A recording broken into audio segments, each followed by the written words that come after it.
नमस्कार। आज का हमारा विषय है वितान पुस्तक से पाठ 2 जूझ। लेखक हैं हमारे आनंद यादव। लेखक का जीवन परिचय कुछ इस कदर है। आनंद यादव का जन्म सन 1935 में महाराष्ट्र के कोल्हापुर में हुआ था। इनका पूरा नाम आनंद रतन यादव है। इन्होंने मराठी एवं संस्कृत साहित्य में स्नातकोत्तर की डिग्री प्राप्त की। ये बहुत समय तक पुणे विश्वविद्यालय में मराठी विभाग में कार्यरत रहे। इनकी 25 पुस्तकें प्रकाशित हो चुकी थी। जूझ उपन्यास पर इन्हें सन 1990 ईस्वी में साहित्य अकादमी पुरस्कार से सम्मानित किया गया।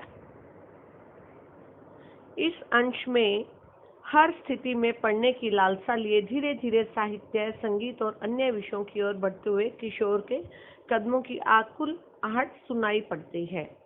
आइए तो इस पाठ का आशय और सारांश।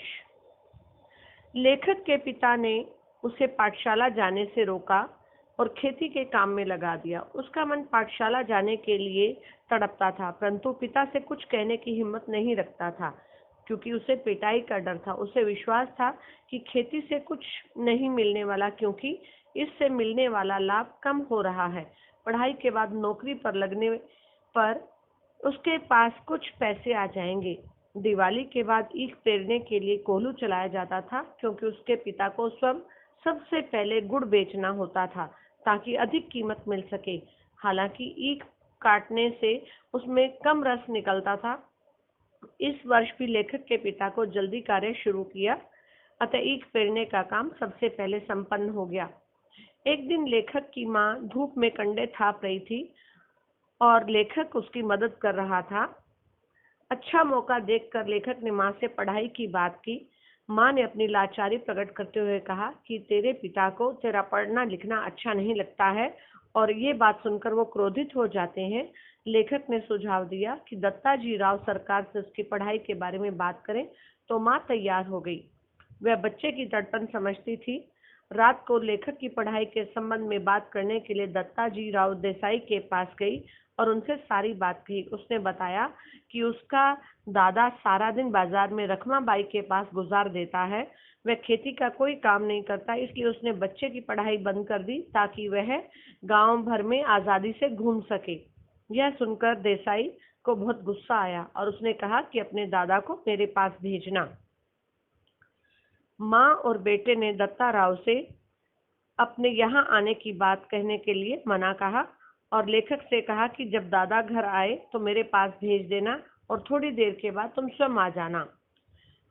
इसके बाद उन्होंने कहा कि मैं दत्ता राव सरकार के यहाँ तरकारी देने गई थी। तब उन्होंने कहा कि बहुत दिनों से तेरा मालिक नहीं आया है, तो खेत से आ जाने पर इधर भेजना। यह सुनकर दादा सम्मान की बात समझकर तुरंत चला गया। थोड़ी देर के बाद जो लेखक भी उसके पास आ गया और राव ने लेखक से पूछा कि कौन सी कक्षा में पढ़ता है रे तू। लेखक ने बताया कि 5वीं में था, पर अब स्कूल नहीं जाता क्योंकि दादा ने मना कर दिया। उन्हें खेतों में पानी लगाने वाला चाहिए था।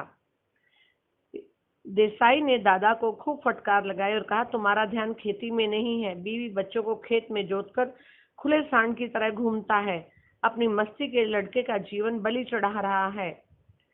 लेखक के पिता ने उसके गलत आदतों का आरोप लगाया। कंडे बेचना, चारा बेचना, सिनेमा देखना, जुआ खेलना आदि, खेती के काम पर ना ध्यान देना। लेखक ने अपने उत्तर से उन्हें संतुष्ट कर दिया। देसाई ने पूछा, कभी नापास तो नहीं हुआ? लेखक ने मना किया और उसे पाठशाला जाने का आदेश देकर घर भेज दिया। बाद में रत्नप्पा को समझाया। दादा ने भी पाठशाला भेजने की हामी भर दी। घर आकर दादा ने लेखक से वचन लिया कि दिन निकलते वह पहले खेत पर जाएगा, वहीं से पाठशाला, और पाठशाला से आकर घर पर बस्ता रखकर सीधे खेत पर जाकर ढोर डंगर चराएगा। खेतों में ज्यादा काम होने के कारण पाठशाला से गैर हाजिर भी होना पड़ेगा कभी। लेखक 5वीं कक्षा में जाकर बैठने लगा। कक्षा के 2 लड़कों को छोड़कर सभी बच्चे नए थे। वह बाहरी और अपरिचित जैसे एक बेंच पर एक कोने में जा बैठा, पुरानी पुस्तकों को ही एक बैग में भर लाया। कक्षा में शरारती बच्चों ने उसका मजाक उड़ाया। उसका गमछा छीनकर मास्टर की मेज पर रखा और उसकी नकल उतारने लगे। तभी मास्टर जी आ गए। लेखक ने उन्हें सब कुछ बता दिया। इस बीच फिर बच्चे उसका मजाक उड़ाने लगे, परंतु इस बार वो असफल रहे। उसे तरह तरह से परेशान करते रहे। उसका मन उदास हो गया। उसने अपनी माँ से नए कपड़े मंगवाए और धीरे धीरे लड़कों से उसका परिचय बढ़ने लगा। इसी बीच मंत्री नामक एक मास्टर आए जो गणित पढ़ाते थे। वे छड़ी का उपयोग नहीं करते थे। वे लड़के की पीठ पर घूंसा लगाते थे। इस कक्षा में वसंत पाटिल नाम का एक कमजोर शरीर वाला होशियार लड़का था। वह शांत स्वभाव का था तथा हमेशा पढ़ने में लगा रहता था। मास्टर ने उसे कक्षा का मॉनिटर बना दिया। लेखक भी उसी की तरह पढ़ने में लगा और वह अपनी कॉपी किताबों को व्यवस्थित रखने लगा। शीघ्र ही वह गणित में होशियार हो गया। सोंदेलकर मास्टर मराठी पढ़ाते थे। पढ़ाते समय वह स्वयं रम जाते थे। सुरीले कंठ, छंद, रसिकता के कारण कविता बहुत अच्छी पढ़ाते थे। उनकी मराठी व अंग्रेजी की अनेक कविताएं याद थी। अब लेखक भी खेत पर पानी लगाते समय, ढोर चराते समय मास्टर के अनुसार ही कविताएं गाता था, उन्हीं की तरह अभिनय करता। उस समय उसे अनुभव हुआ कि अनेक कविताएं इसी तरह पढ़ी लिखी जा सकती हैं। कवि भी जो है एक हार्ड मास का बना हुआ व्यक्ति ही होता है जो कभी भी किसी भी चीज पर कविता लिख सकता है। एकांत में अब लेखक ऊंचे स्वर में कविता गा सकता था, नृत्य कर सकता था। कविता गाने की उसकी अपनी पद्धति विकसित को हो रही थी। अभिनय के साथ गाने लगा। चेहरे पर कविता के भाव आने लगे। मास्टर को लेखक का गायन बहुत अच्छा लगा। उसने 6ठी 7वीं कक्षा के बालकों के सामने गवाया। पाठशाला के समारोह में भी उससे गवाया।